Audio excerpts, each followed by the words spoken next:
దేవునికి మహిమ కలుగునగాక.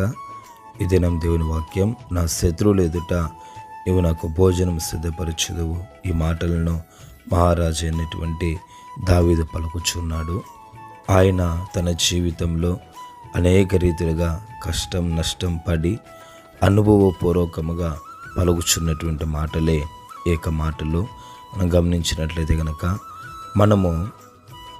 మనకు అనేక మంది శత్రువులుగా ఉండొచ్చు, విరోధులుగా ఉండొచ్చు, లేకంటే మనమందరినీ ప్రేమిస్తూ ఉన్నా కూడా మనలను విరోధులుగా భావించేవారు, శత్రువుగా భావించేవాళ్ళు అనేక మంది ఉండొచ్చు. అటువంటి వారందరి ఎదుట నీకు తలనైనా నిలబెట్టబోయే దేవుడు. అటువంటి వారందరి ఎదుట నీకైనా విందును సైతం ఆయత్తపరిచి నీకు తలను పైకెత్తి నేను దీవించి ఆశీర్వదించే దేవుడు. ప్రభువు దీవించునుగాక. ఆమేన్.